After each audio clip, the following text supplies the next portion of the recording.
ஸ்ரீ ஸ்ரீ மகாபூர்ண குரவே நமக. ஸ்ரீமதே ராமானுஜாய நமக. வால்மீகி ராமாயண வச்சனம். ஆரண்ய காண்டம். சர்க்கம் 10. ராமன் சீதைக்கு ராட்சச வதம் அவசியம் என்று உரைத்தல். சீதை கணவனிடம் உள்ள பிரேமத்தினால் இன்னனும் சொன்ன வார்த்தையை கேட்ட ராமன் அவளை பார்த்து, தேவி, நீ சொன்ன வார்த்தைகள் முற்றிலும் உண்மையே. ஆயினும் ஜனங்கள் வருந்தி ஐயோ என்று முறையிடலாகாதென்று சத்திரியர்கள் வில்லை தரிக்க வேண்டும் என்கிற ஓர் நியாயம் உண்டல்லவா? சீதே, மகரிஷிகள் ராட்சசர்களுக்கு பயந்து தாமே என்னிடம் வந்து சரணமடைந்தனர். அவர்கள் முற்றனர் அல்லரோ? அவர்களை நான் ரட்சிக்க வேண்டும் அல்லவா? அவர்கள் என்னை சரணமடைந்து தங்களை ராட்சசர்களிடமிருந்து காப்பாற்ற வேண்டும் என்று வேண்டின போது நான் அவர்களை வணங்கி, நீங்கள் என்னை பொறுத்தருள வேண்டும், நானே உங்களிடம் வந்து பணி செய்ய வேண்டியவன். அப்படி இருக்க மகனியர்களான நீங்களே என்னிடம் வந்து வேண்ட நேரிட்டதை பற்றி மிகவும் லஜ்ஜை அடைகிறேன். இனி நான் உங்கள் விருப்பத்தின்படி ராட்சசர்களை கொன்று உங்களை ரட்சிக்கின்றேன் என்று பிரதிஜையும் செய்த பின்பு தவற மாட்டேன். அதிலும் முனிவர்களுக்கு செய்த பிரதிஜையை தவறுபவன் அல்லேன். சீதே, நான் பிராணனையாயினும் விட்டு விடுவேன், உன்னையும் லக்ஷ்மணனையும் கூட துறந்து விடுவேன். ஆனால் எவருக்காயினும் பிரதிஜை செய்வேனாயின் அதை மாத்திரம் தவற மாட்டேன். அதிலும் பிராமணர்களுக்கு செய்த பிரதிஜை என்றால் எல்லளவும் தவறமாட்டேன். குற்றமற்ற சுபாவம் உடையவளே, என்னிடத்தில் உனக்குள்ள பிரேமாதிசயத்தினால் நீ இந்த வார்த்தை மொழிந்தனை. இதில் ஒரு குற்றமும் இல்லை. ஆயினும் நான் எந்த தர்மத்தை செய்ய மனதில் நினைப்பேனோ அதையே நீயும் சங்கல்பிக்க வேண்டும், மற்றது கூடாது என்று இங்கனம் கூறி வில்லை பிடித்து நிற்கின்ற லக்ஷ்மணனோடு கூட அழகான தபோவனங்களுக்கு போகத் தொடங்கினன். ஸ்ரீ ஸ்ரீ மகாபூர்ண குரவே நமக. ஸ்ரீமதே ராமானுஜாய நமக. வால்மீகி ராமாயண வச்சனம். ஆரண்ய காண்டம். சர்க்கம் 11.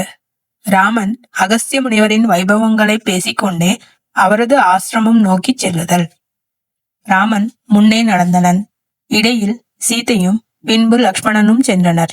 அவர்கள் பலவகை மலைச்சாரல்களையும் வனங்களையும் அழகிய நதிகளையும் குளங்களையும் பட்சிகளையும் புள்ளிமான்களையும் பார்த்து கொண்டே போயினர். சூரியன் அஸ்தமிக்கும் சமயத்தில் அவர்கள் ஒரு பெரிய தடாகத்தை கண்டனர்.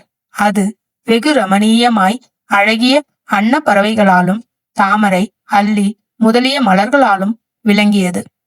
நிர்மலமான ஜலத்தை உடைய அவ்வழகிய குளத்தினின்றும் கீத வாத்தியங்களின் ஒலி செவிப்பட்டது. ஆனால் அங்கு எவரும் காணப்படவில்லை. ராமன் அருகில் இருந்த தர்மபிருத் என்னும் முனிவரை நோக்கி அத்தடாகத்தின் விசேஷத்தை கூறும்படி வேண்டினன்.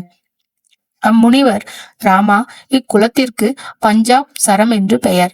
இதை மாண்டகர்ணி என்னும் முனிவர் தவ மகிமையால் நிரூபித்தனர். அவர் இக்குளத்தில் வாயு பக்ஷணம் செய்து கொண்டிருந்து மிகவும் தீவிரமாக தவம் செய்தனர்.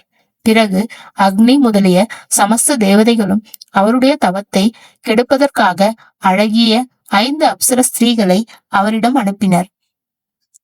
அந்த ஸ்திரீகள் தங்கள் அழகிய தேகங்களை காட்டி அம்முனிவரை மயக்கி அவரை மன்மதனுக்கு வசப்படும்படி செய்துவிட்டனர்.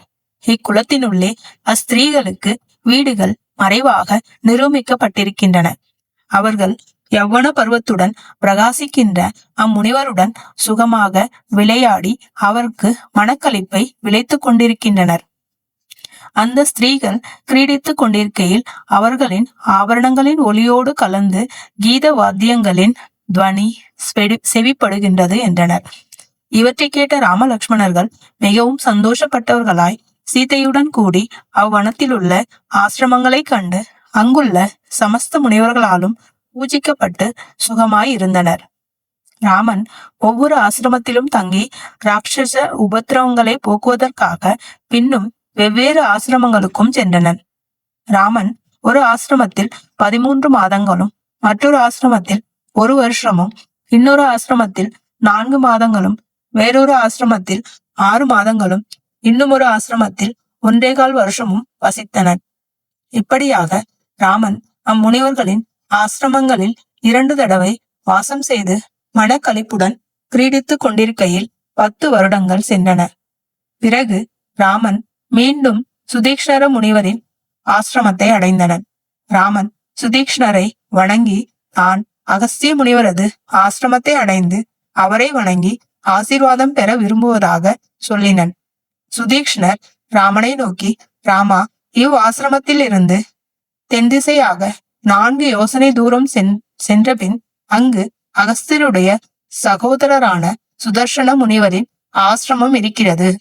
அங்கு ஓரிரவு வசித்திருந்து உதயமானவுடன் எழுந்து தென்திசையாகவே வன சமூகத்தின் பக்கத்து வழியாக 1 யோஜனை தூரம் போகையில் அங்கு அகஸ்தியருடைய ஆசிரமம் இருக்கிறது. அது வெகு ரமணீயமாயிருக்கும். அப்பனே, நீ இப்பொழுதே அவ்விடம் சென்று வருவாயாக என்றனர். ராமன் கதை கேளுங்கள், ஸ்ரீ ரகுராமன் கதை கேளுங்கள், ராமன் கதை கேளுங்கள்.